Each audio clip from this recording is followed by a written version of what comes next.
Now, chapter 11,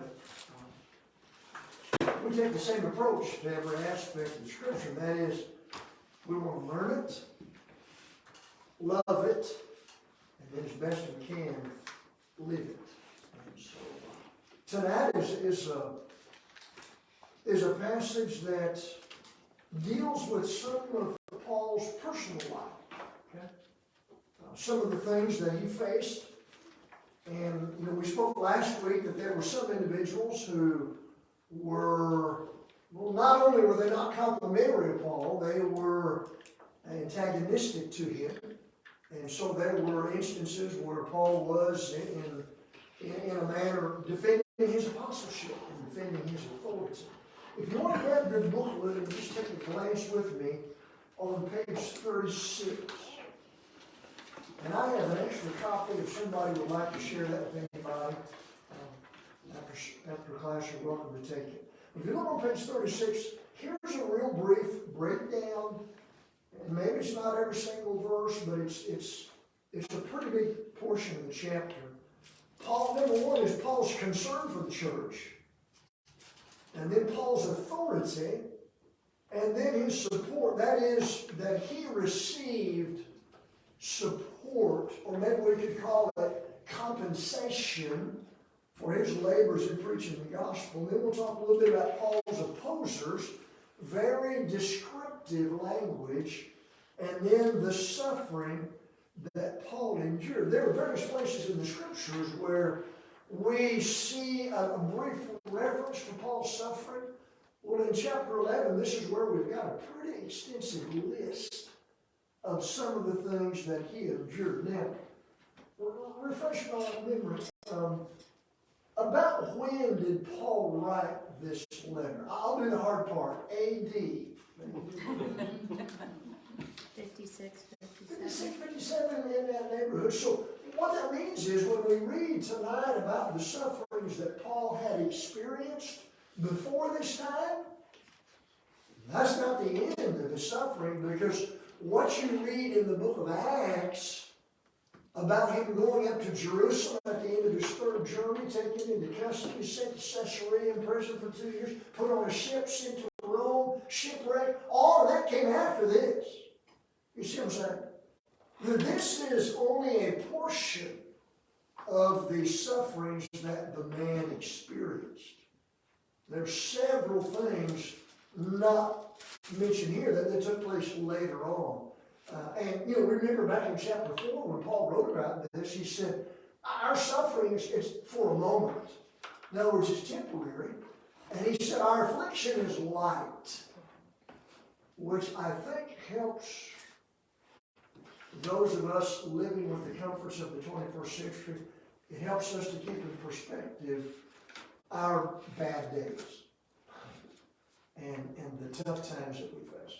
Not to make light of challenges that we face, but to realize how blessed we are. And we don't feel guilty because you're blessed, but let's use those blessings for God's glory. Okay, so let's take a look. We'll read some verses tonight. Others will. We're going to stick pretty close to our booklet simply because there are a lot of questions and a lot of ground to cover and a short time to get there. Sounds like an old sea bandit run. Okay. All right, here we go. Chapter 11, verse 1. Would to God you could bear with me a little, my folly, and indeed bear with me, put up with me. Verse 2. For because I am jealous over you with godly jealousy. Okay, so here you've got a form of the word jealous used 2 times. And Paul expressed about himself, he said, I'm jealous. Not in the sense of looking at what someone else has and wishing, we're sick inside because they have it and we don't. It's not that. But the jealousy here actually, does anybody's Bible have a footnote or anybody look up that word? Well, if you were to spell the Greek word out in English, well, there are a couple of different ones that are used here. It would, the one where it says, I'm zealous for you, it would be like Z-E-L-O-O, which is more like not the English word jealous, but what? Zealous. And so sometimes that word meant to be hot with jealousy or envy, But at other times it meant to be on fire with zeal. And so the idea here in the case of Paul is to burn with zeal. And so that's your answer to question one. In what sense was Paul jealous for the saints in Corinth? He burned with zeal, strongly wanting them to be what? Faithful to the Lord. Okay? He's strong in his burning with zeal, wanting them to be faithful to the Lord. And the word faithful is not used in verse 2, but look at the language he uses there in verse 2. For I have espoused or betrothed you to one husband, that I may present you as a chaste virgin to whom? So here is a picture of a spiritual marriage. And who are the ones involved in that marriage? Christ and what? The church. The church. Christ and the church. Hold your place right here if you like. And if you can find the book of Jeremiah, go over there to chapter 3. Jeremiah 3. And I just wanted you to see that sometimes in the Old Testament, when God is describing his relationship with his people, he uses the language of him being the husband, which would make the Israelites being his wife. For instance, in chapter 3 and verse number something that escaped me. Verse 14. Verse 14. God's appeal is, turn, O backsliding children, saith the Lord, for I am married unto you. And I will take you one of a city and two of a family and so on. So here God makes this acknowledgement, I'm married to you. Well, let me ask this. Don't leave Jeremiah 3 with that another verse.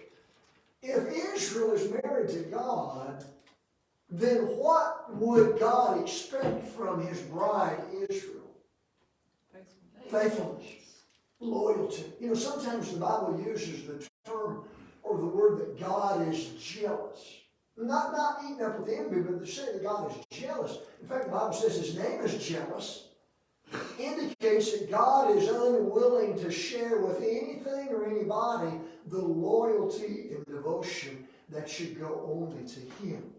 Look in chapter 3 of Jeremiah, verse 20. Surely as a wife treacherously departed from her husband, so have ye dealt treacherously with me, O house of Israel, saith the Lord. Well, how had she done that?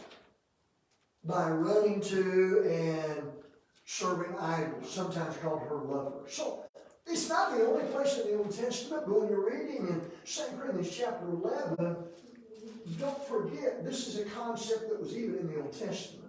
This union between God and his people, that of a husband and wife. And the appeal there in verse 2, Paul says, my desire for you is that you would be a chaste, should I spell it? Not C-H-A-S-E-D, but C-H-A-S-T-E, which would indicate what? Pure. Pure. Okay, pure. So you know, that's pretty similar to the language of Ephesians 5 in that context where husbands are love their wives and Christ wants to present to himself a church without blemish and without spot. Okay? The loyalty the church has. Okay?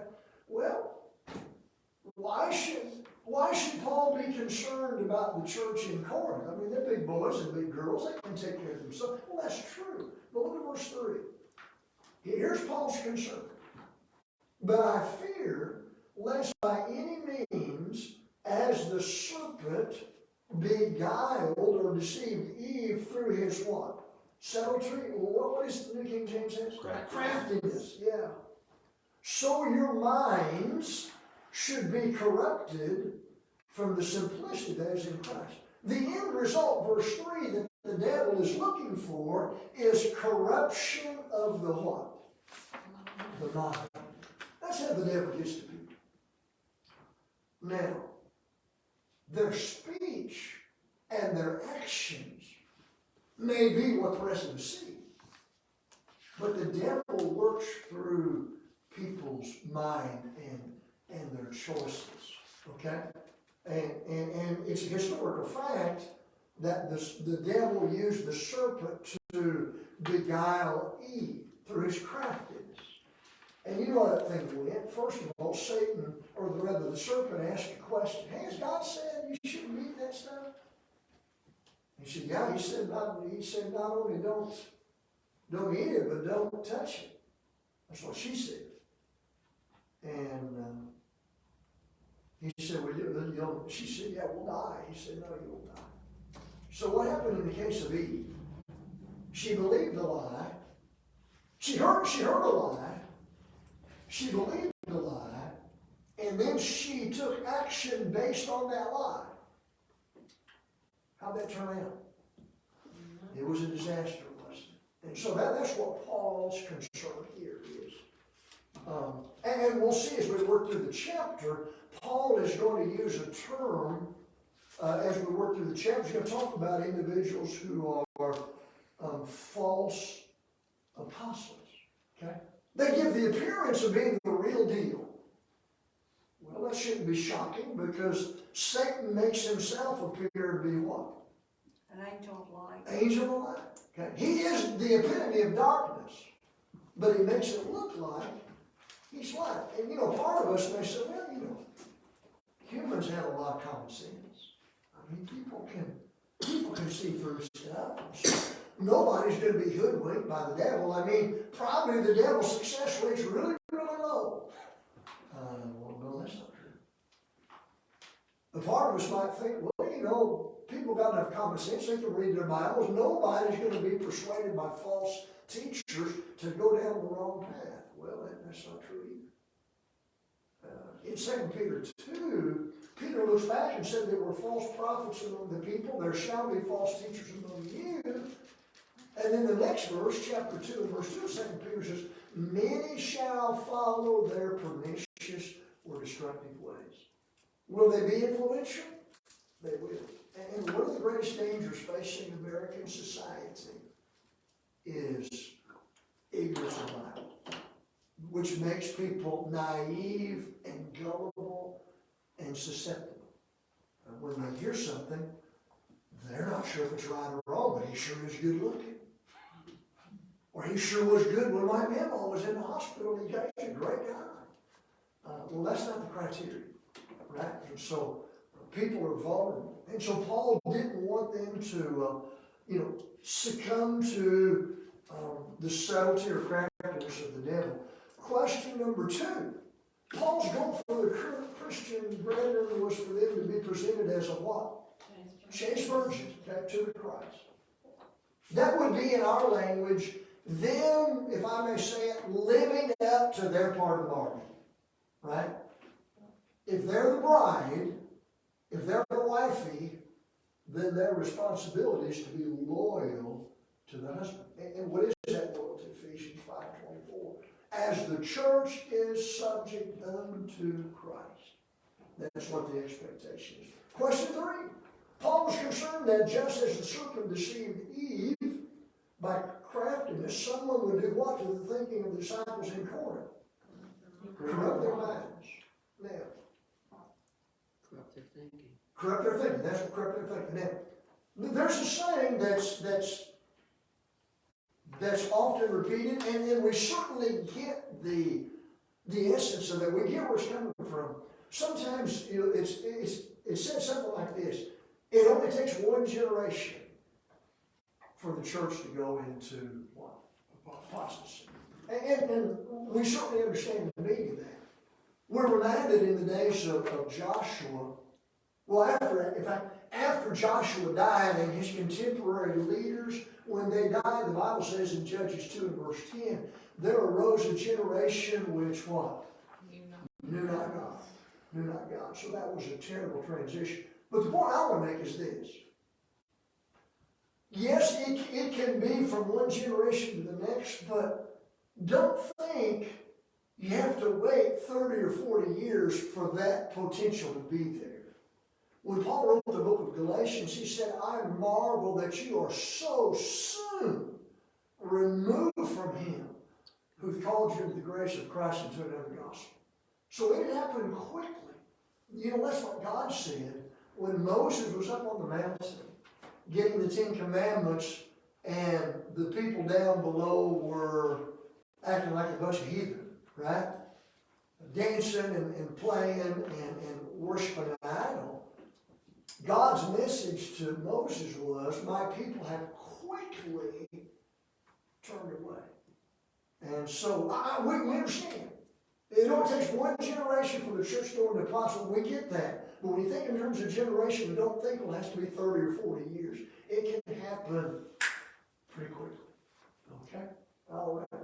I feel better, don't you? Yeah. Yes. Now, Paul, what about Paul in comparison to the other apostles? Was he like, were they like apostles with capital A and Paul was apostle with a little a, or was he like little apostle or what? Well, look at chapter 11 and verse 5. And the King James reading is, for I suppose I was not a whit, not one bit behind the very chiefest apostles. He'll repeat that if you look in chapter 12, verse 11. About the middle of the verse, chapter 12, verse 11. For in nothing am I behind the very chiefest apostles, though I be nothing. So what about Paul's power and authority and genuine apostleship? Somewhere above, below, or equal to the other apostles? Equal to. Completely equal. Okay, equal. Okay. And so that was, and again, that's not a matter of Paul boasting, but just setting the matter straight. But question 4. In comparison to the original apostles, I mean the 12, in what areas was Paul inferior to or behind them? None, no ways.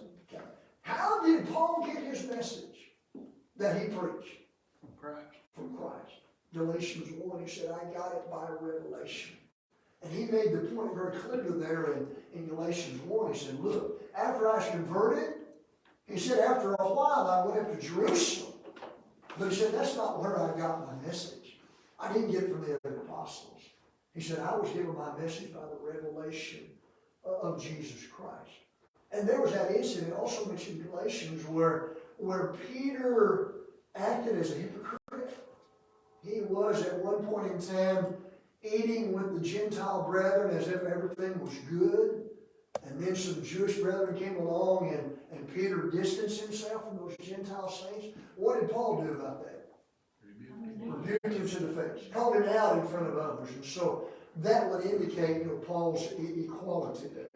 Okay? Now, the wording in verse 6, Paul says, though I be rude, and the New King James actually gives it the translation, untrained. Isn't that right? Yes. Yeah, that's the idea. Rude, not in terms of crude and not courteous. But the thinking was uneducated, untrained. And so well, let me ask this. Was Paul trained in the way of the Jews? Yeah, he sat at the feet of the finest. He sat at the feet of Gamaliel, who was considered to be the finest among the Jewish teachers. But last time we read that some were saying, well, he writes a strong letter. Oh, he's a lot of talk when he's far away. But when he gets within shooting distance, or maybe I should say shouting distance, there's not much to him. Paul said, well, say what you want about my speech. But he said, when I show up, we're going to take care of this thing. Okay? Now, verses 7 through 9, how did we describe that? Paul's support, that is, Paul received compensation for his effort to preach the gospel. Back in what we call the book of 1 Corinthians, Paul had made the statement, he quoted Jesus and said, the laborer is worthy of what? Of his hire, his wages. And Jesus had said that in his ministry when he was sending 70 disciples out to preach. But in the context of 1 Corinthians 9, Paul was pointing out that those who preach the gospel have the right to live of the gospel. Meaning what? You can support him. Be paid, be compensated. And he uses the illustration of what country sends soldiers to the battlefield and say, well, I hope your family, I hope you got a good job to support yourself. And when your clothes get holdy, and you need some long thermals in the winter, wish you well. Well, that's not how it works, right? But those are provided. Those are provided. And so that's the background here. Let's read verses 7 to 9. So Paul had, listen, Paul had gone to Corinth to preach, and as a result, the church was established. At that point, Paul did not receive financial compensation from the church in Corinth. Okay? Now he's writing this letter, at least his second letter we have recorded, and he's not receiving compensation. Well, let's read. Verse 7. Have I committed an offense in abasing or lowering myself, that you might be exalted? Because I preached to you the gospel of God freely. What do you mean preach freely? Didn't get He didn't get paid from them. I robbed, isn't that interesting language? Not in the sense of rob them at gunpoint. But what? Didn't work for it for the man. Yeah, I robbed other churches, taking wages of them to do you service. So churches, plural, and we'll see in a moment who those churches were. Churches here, not denominations, but different congregations. Churches, plural, provided wages so that Paul could serve the church in Corinth. So was the church in Corinth benefited by Paul's labors? Yes. Yes. Was the church in Corinth, was it benefited by the efforts of churches in other areas? Yes. Yes. Now, verse 10. And when I was present with you and wanted or lacked, I was chargeable to no man. I wasn't a burden to anyone. For that which was lacking to me, the brethren which came from Macedonia supplied. We'll check on that in a minute. And in all things I have kept myself from being burdensome unto you, and so will I keep myself. What do we know about Paul's livelihood as far as how Paul was able to have food on the table? He was a tent maker. And so we read in Acts 18, in fact, in connection with his work in Corinth, he was working as a tent maker. There also were times when, as we read here, that he was given financial compensation or wages for his efforts. And there could have been times when he was receiving partial support from the church and was working a secular job. But in all of that, he was not a hireling in the sense that he was not preaching just to be paid. How is it? We sometimes say it, saying me and thee. A preacher ought to live to preach, not preach in order to live. There's a difference. He lives to be able to preach, but he doesn't take on the task of preaching just so he can have an income. And is it possible that a person might have, a person who serves as a preacher might have a wrong attitude about finances? Yeah, it's possible. But just because one person has a wrong attitude, that doesn't mean that we should lump everybody in the same boat, and so you can't trust any of them, because the Bible certainly affirms the labor's worthy of his hire. And somebody says, well, I can tell you this, you didn't know Apostle Paul. Well, that's true. That's true. Some time back I was teaching class and somebody asked a question, and I didn't want to deal with that question at that point in time. When it was in the class and the nature of the question. And so I just kind of tapped it and went on. And somebody called me and says, you didn't answer that question. It was after class. I said, well, Jesus didn't answer every question. You know what's coming next? Well, you ain't Jesus. but here's a principle, okay? Let's look at a couple of questions, okay? And, I think I heard the most amens I've ever heard when that person said that. All right, number 5, we already did that. In what sense did he preach freely? When he preached there, they had not provided financial support. Paul's not complaining. Paul's not shaming them. He's just saying, as a matter of fact. Now, Well, what about this, under number 5? What do you suppose, what could have been a possible motive that Paul had for not taking wages from them, knowing the dynamic of the relationship between some of the Christians in Corinth? He didn't want the burden from those brethren. Okay? Some of them, okay? Some of them who didn't think highly of Paul may have concluded what? There's He's some- just good for the money. He's no different people, he's just good for the money. And so he did not, and that's a possibility, that he didn't want to even leave open that door of possibility. And at the same time, he didn't want to be a burden to them. Paul was concerned about their spiritual growth, their numerical growth, and he wanted to take an approach that was, best for them. Now, later, is it possible that he could have changed his approach? For sure.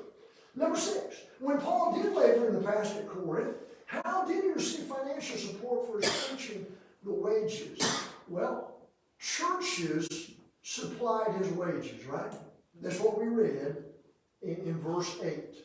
Churches provided wages. Now, those churches, according to verse 9, brethren came from what area? Macedonia. And tell me again, class, which churches do we know that were part of Macedonia? Berea, That's when I could. Thessalonica. You're kind of weak on that. Come on, man. What's your place here? Look over at Acts 18. Acts 18. It's right between 16 and 19, something. Acts 18. We're going to see here, and the time frame is fits with 2 Corinthians 11, where Paul's looking back. He'd been preaching in Corinth, and somebody came from Macedonia and brought the wages, the support from churches. You look at Acts 18, and you see in verse 1, he came to Corinth. He's there working as a tent maker, verse 3. Verse 4, he's reasoning with them in the synagogues. Verse 5, and when Silas and Timotheus were come from Macedonia, Paul was pressed in the Spirit and testified to the Jews that Jesus was Christ. Apparently, Silas and Timothy were the ones who brought the financial assistance. They came from Macedonia. It's the same time frame, okay? So that's how they got that. Now,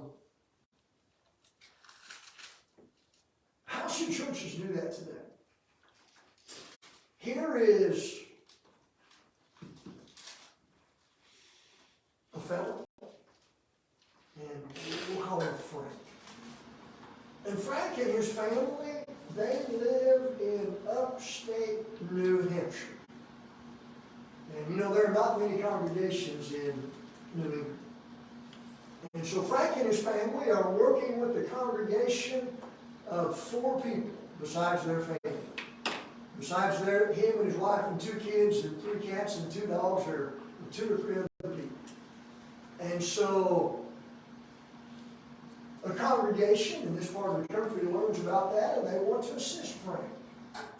Or Frank works there for several years, and then Frank decides that he wants to go preach in, where he's going to go to Italy. And so congregation decides they're going to assist him there. How do they get that money to him? What options do they have available? They have to get people to carry it to them. They could have people carry to them. That could happen. That does happen in some places. That congregation is what they do now. There's a supporting congregation, so maybe the congregation he was preaching at originally could send it to him. Okay. How many congregations are involved? One or more than one? We're going to have churches like they did, or just one? I'm just asking. Well, just that any church would send it to that one Okay. congregation. So they would be the recipient of the funds and then the forwarding of the funds. Yeah. Okay. All right. They take on that responsibility. Yeah. And believe me, not everybody wants to do that. It's Yeah, not everybody wants to do that, so. The point I'm wanting to make is this, there are a lot of different ways to get those funds to a person. Could be by wiring money. It could be we've got a brother Rich and you said, I'll just fly over there and give him the money, I'll go every month. Well, you said that. But there are some brethren who are persuaded that the money has to go directly to the preacher. They're persuaded that it would be unscriptural / sinful for one congregation to send the money to a forwarding congregation, which in turn sends the money. They would say that that is a sinful arrangement. Now, if somebody prefers to send it directly to the preacher, there's nothing wrong with that arrangement. But to declare that the other is sinful, how did this money get to Paul? He had like workers somebody that brought helped. To live. Somebody brought it, right? Now, how did it get into their hands? And the answer is we don't know the details. We don't know the details of how it got from the churches in Macedonia into the hands of those men. And so we don't have the right to try to bind how it is done. We need to be motivated to help, and how the money, we need to consider, what is expedient or wise or a good approach in one case, it may not be the same in another case. So look at it individually. But Paul received from church. Somebody said, well, it says the money went from the churches to Paul. Well, it came through the hands of those people. I many times have written a letter to churches thanking the churches for support. But you know what? That money came when somebody literally carried it and got off the plane and said, here, take this. I don't want this anymore. Okay, just a thought on it. All right. Well, when Paul talked to the First Corinthians, in chapter 15, 1 Corinthians, last verse, where he said that there be no gatherings when I come, that congregation gathered up was to have it ready. Well, the other congregation did the same thing. Yeah, they did. You're They exactly right. didn't send it all down to them, they picked it up as it come by the other And congregation. they did when they came along. That's right. Well, let's look then, and let's read verses 13 to 15 and hear about some individuals who are false messengers. 13 through 15. For such are false apostles, deceitful workers, transforming them. You see, there were transformers in the first century, transforming themselves into the apostles of Christ. And no marvel, for Satan himself is transformed into an angel of light. Therefore, it is no great thing or no wonder if these ministers also be transformed as the ministers of righteousness, that is, yet give the appearance of being the ministers of righteousness, whose end shall be according to their works. In an ideal world, there would be no false gods. There would be nobody who bought into the idea of false gods. In an ideal world, there would be no false Christ. In an ideal world, there would be no false prophets. In an ideal world, there would be no false apostles. There would be no false teachers. There would be no false brethren. But the reality is that there are false gods, false Christ, false prophets, and false apostles. Look with me. Question 7. How could the early church test and identify, discern between genuine and fake apostles? You know, there's a church that did that.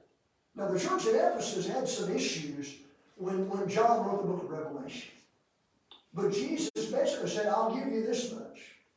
You've tested those who say they're prophets, and you found that they're false prophets. So our question is, how can they tell the difference between the genuine and the fakes? Not the scripture. No, in the scripture. In what sense? Trying the spirits. Try the Spirit. Okay, how will they do that? Look at their works. Talk to me. What else? Um, Works in what sense? See if things. Character or power manifested? Did what they do and say come true. Okay, if they made a prediction, Seeing whether they contradicted what Paul had already given them. yeah, see if they contradicted previous revelation, right? Paul, when he wrote the book of Galatians, he said, though we or an angel preach any message unto you that's different from the original, right? Then you don't receive it. So obviously if they contradicted previous revelation from God, that's like a flashing red light and a siren. Look in chapter 12 of this book. In verse 12. Truly the signs, plural, of an apostle were wrought or done among you in all patience and signs and wonders and mighty deeds. Paul's talking about himself. When Paul had been among them, he had done the signs of an apostle to make it clear. So one part was the miraculous power. Now, true or false? True or false? The apostles were the only followers of Jesus who performed miracles. That's false. Well, how did those other followers of Jesus receive the power to do miracles? Laying on the apostles' hands. That certainly was one aspect that they could use to distinguish between the real and the fakes. And then there's also that wording in 1 Corinthians 12 where when Paul's writing about the spiritual gifts, he talks about one of the gifts was the discerning of spirits. What does that mean? Discerning of spirits. Yeah, being able to judge and know if that person is lying out their teeth or they're the real deal. The apostles were able to do that. And so, in general, we make this conclusion. The first century Christians were able to tell the difference between the real apostles and the fake ones. Look, anybody can make a claim, right? Anybody can claim to be a prophet. Anybody can claim to be an apostle. Anybody can claim to be the Christ. Now, where's the evidence to back it up? Okay? Number 8. Number 8. False apostles and all the false teachers in the religious realm operate under the guidance of Satan. And they deceitfully try to pass themselves off as ministers of what? Righteousness. There was a fella whose father's name was Jesus.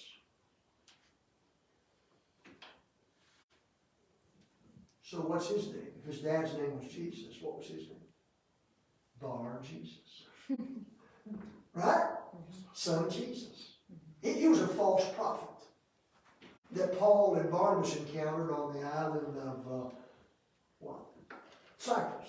Well, he's one who tried to pass himself off as a genuine. Well, Paul called him and said, you're a child of the devil. You see the connection? 2 Corinthians 11, under the realm of the devil, false apostles, false messengers. That's what Bar Jesus was.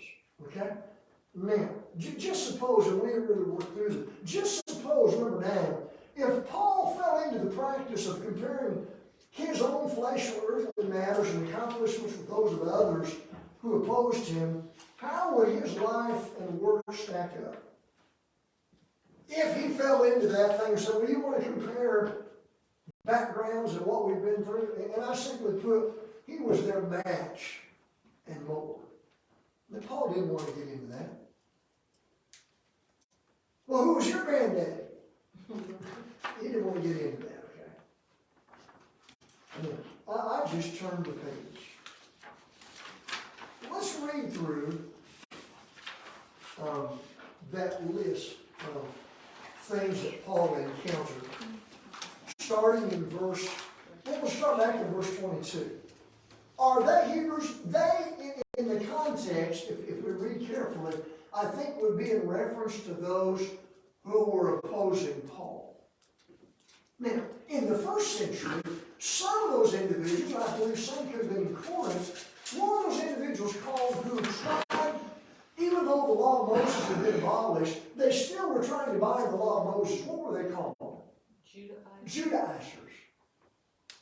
And it looks like some of the false teachers that were influencing the brethren in Corinth were Judaizers. Because are they Hebrews? So am I. Are they Israelites?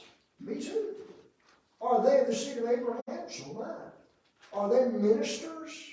The word is deacon again. Are they the deacons of Christ? I speak as a fool. I am more. In labors, more abundant. In stripes, stripes here meaning what? Be- Beatings. Beatings above measure. In prisons more often, in deaths oft. Now remember, I said this earlier. This is before he's arrested in Jerusalem. Acts 22, spent 2 years in prison in Caesarea. Acts 24 and 25, spent several months going on board ship to Rome, and then was in Rome as a prisoner for 2 years. This is before that. Okay? Well, what's one place that jumps out at you, remember, where Paul was doing some midnight singing and praying? Philippi, right? All right, verse 24. Of the Jews, 5 times received have 40 stripes save one. You know, is a lot in the news today about anti, if I may just say, Jewish sentiments. What's the other one? Semitism. Yeah, and certainly there have been things said that were not appropriate. Let me ask you this, the reason I say this, was Paul anti-Jewish? No, he wasn't Jew. He wasn't Jew. But what happened was, in the past, he was the ringleader in persecuting the church. Once he obeyed the gospel, then he had the #1 target on his back. Okay? And I wonder why they would beat the fella 39 times. It's a law, not to beat them, what, over 40? Yeah, law of Moses said don't exceed 40. But he said it happened 5 different occasions. Now, what was it you said that somebody said something that was mean to you, and so that's your persecution? It doesn't feel good when people say things like that, but in reality, if the worst thing that happened to me this day or this month or this year or this lifetime is somebody said something mean and nasty to me, life's pretty good. You know, life's pretty good. We move on. 3 times I was beaten with rods. Once was a stone.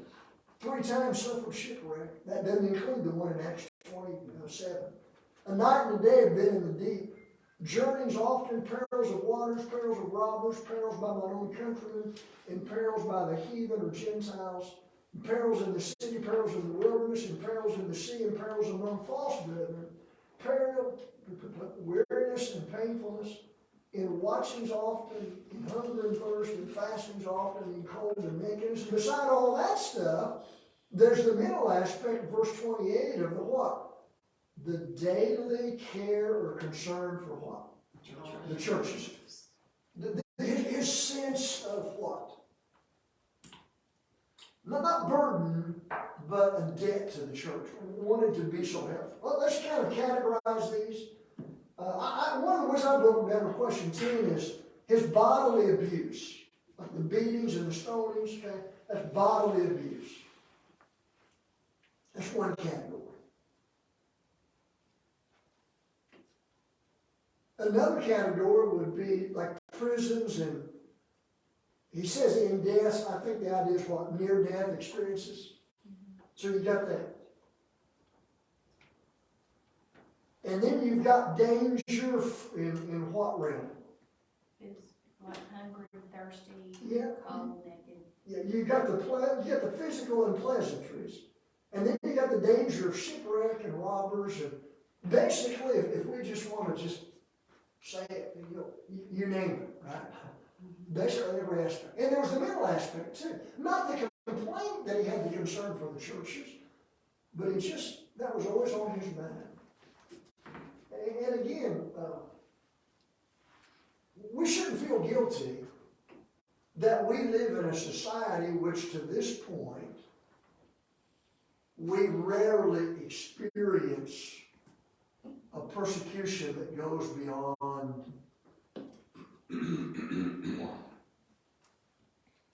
words that don't feel good or a broken relationship. We do not have at this point, in most cases, physical punishment, or in a lot of cases, we don't lose our jobs over, standing up for it. It can't happen. All right, now, number 11 is the deep concern. Now, number 12, let me read the question, we'll go back and look at the verse. Paul said that if he chose to boast, his boasting would be in his what? Well, let's read verse 30. If I must needs glory, I will glory of the things which concern my what? Infirmities. So here's our question. Infirmities for whom? Look in chapter 12, and now you have to turn the page. Chapter 12, verse 10. Therefore I take pleasure in infirmities, in reproaches, in necessities, in persecutions, in distresses, for whose sake? Christ. For when I am weak, then I am strong. I want you to think about that before next week. We're going to start chapter 12.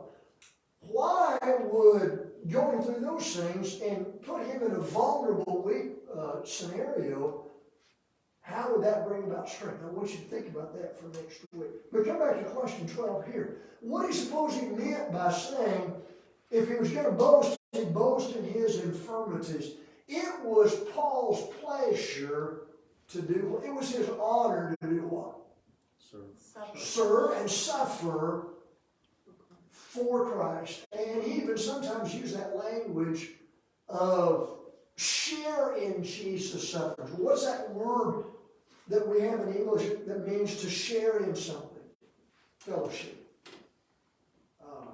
He said, I'm partaker. I'm sharing in his suffering. It doesn't mean that Paul said, let's go out here and build a cross and somebody nail me to a cross.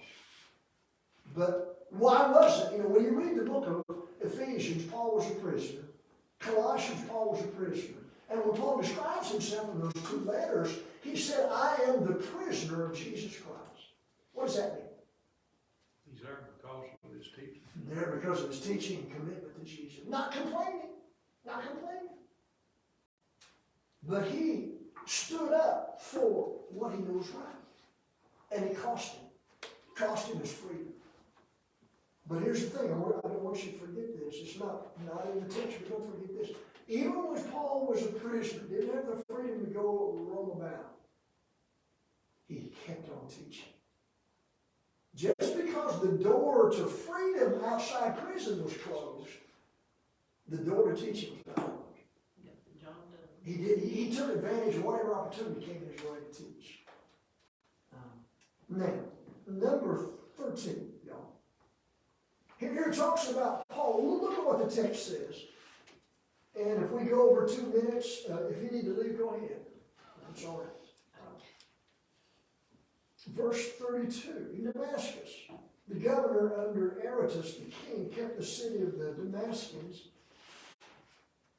with a garrison, desiring to apprehend me, and through a window in a basket was I let down by the wall and escaped his hand. Well, in Acts 9, we also read that Paul, not long after he became a Christian, folks came there and wanted to take him out, and so he escaped down the wall. Here, it's a really long statement. Who wrote that thing? Number 13. In the matter of Paul escaping from Damascus by being let down through the wall in a basket, the information given in Acts 9 and 2 Corinthians 11 is different. In other words, it's slightly different. In Acts 9, it stated that it was the Jews who were after Paul. But in 2 Corinthians 11, we're told that it was the governor, who was a Gentile, who desired to arrest Paul. How do those two different statements harmonize? Well, let me mention a couple of possibilities, and there may be others. Anytime there's a possible, explanation, then it's not a contradiction. One possibility is this. The Jews, what did the Jews want to do with Paul? They wanted to kill him. In the case of the governor, what did he want to do with him? Arrest him. There's a difference between arresting and killing. It may have been that the Jewish people appeared to the Roman authorities. That's what they did with Pilate, right? The Jews wanted to kill Jesus. Pilate had him dropped in his lap, okay? So that was going through the judicial process. That's one possibility, okay? The Jews wanted to kill him, but he wanted to apprehend him, to check it out. What politics going on here? Could be. A second possibility is the governor learned about the Jews' plot to kill him, and he said, I'm gonna take him into custody for the man's safety. That happened with Paul on another occasion. You with me? It's possible that the governor learned about the Jews' plot to kill him, and so he wanted to avoid a messy situation, took him into custody to deal with it. There's no contradiction. Somebody was after Paul, did he get away? Yeah, he did. Got down the wall in a basket. Time got away. But we're going to meet next week, God willing, and work on Shepherd's Word.